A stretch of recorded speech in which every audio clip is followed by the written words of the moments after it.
Imagine a world where the sun simply stops setting. And for 20 years, that is essentially what happened to the culture of soccer. We lived in a long, endless noon, where two figures dominated the horizon, casting shadows so long and so constant that we stopped looking for the light source. We just assumed it was natural, and we assumed it was fixed. But then, the clock starts to tick. For nearly 2 decades, we have been living inside a shared, unconscious assumption that there will always be another season, another tournament, another summer defined by the specific, familiar brilliance of Lionel Messi and Cristiano Ronaldo. We grew up, we moved homes, we changed careers, we fell in and out of love, and through it all, these two remained. They were the punctuation marks at the end of every sentence in our lives. If you were a child when they started, you're an adult now. If you were an adult, you are likely contemplating the way time has rearranged your own life. But for them, the calendars seem to just have frozen. Well, at least until now. Because we're entering a moment that feels less like a competition and more like a closing ceremony. As we're watching the 2026 World Cup, not just to see who wins, but to bear witness to the end of a permanent fixture. And that is a frightening thought. Because when you strip away the sport, when you stop looking at the goals and the headlines, you realize that what we're actually experiencing is the quiet, heavy realization that the people who anchored our understanding of greatness are human after all. And they are going to be leaving.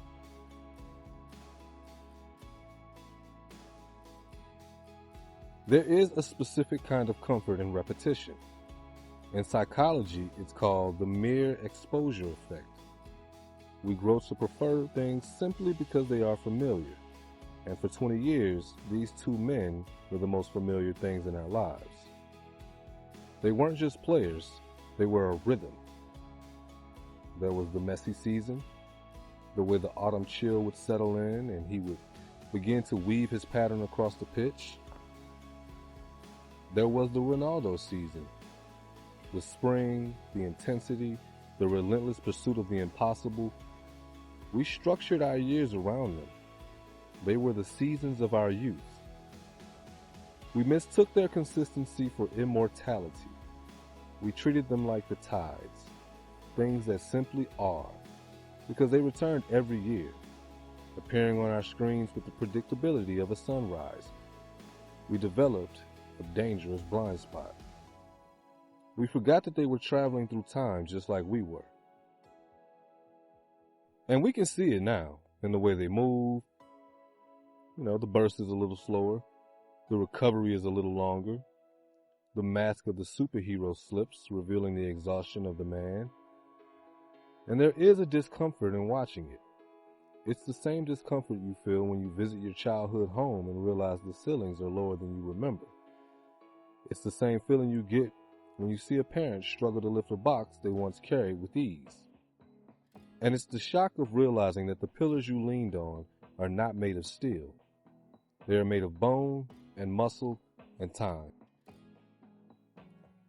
We want them to stay forever, not because we love the sport so much, but because as long as they are there, the world feels like it did 10 years ago.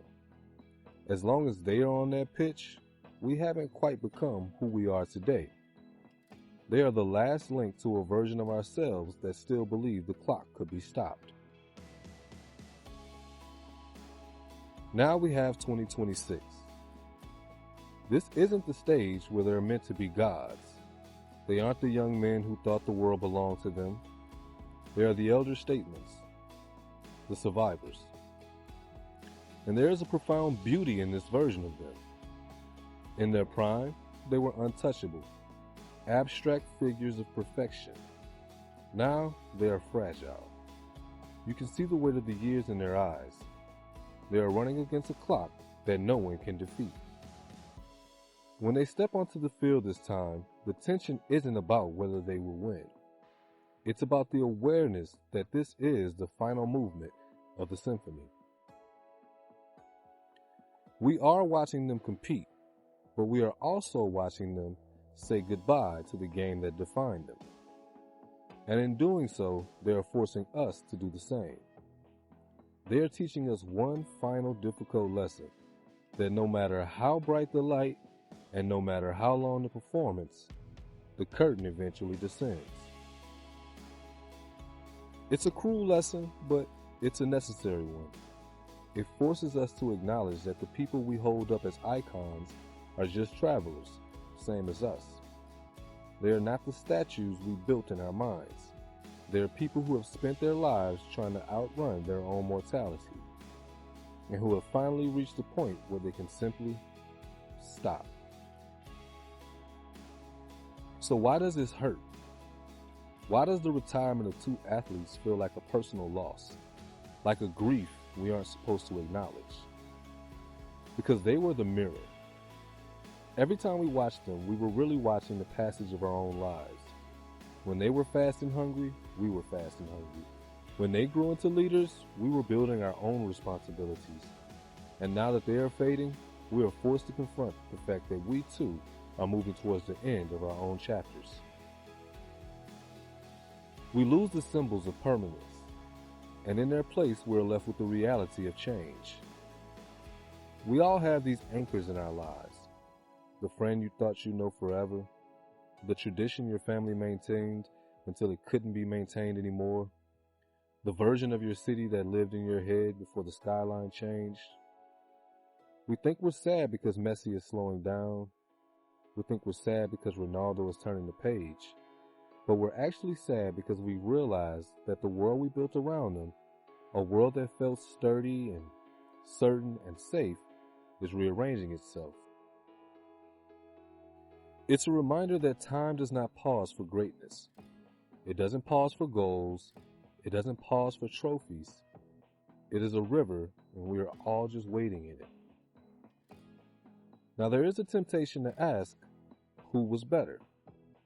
To turn the last chapter into an argument. To reduce the life work of these two men to a bar debate.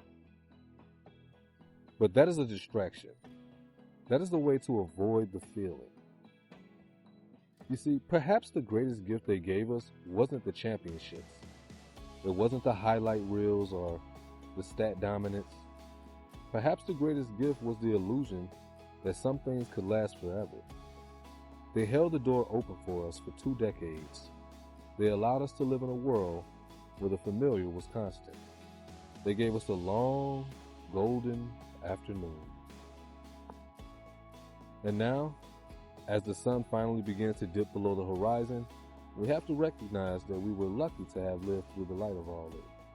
We spent years watching them, analyzing them, cheering for them, arguing over them. We treated them like they were eternal.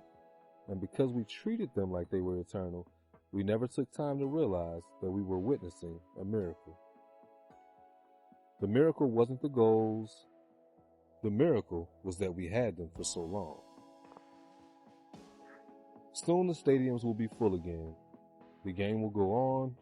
New players will emerge. New stars will rise. And the cycle will begin again.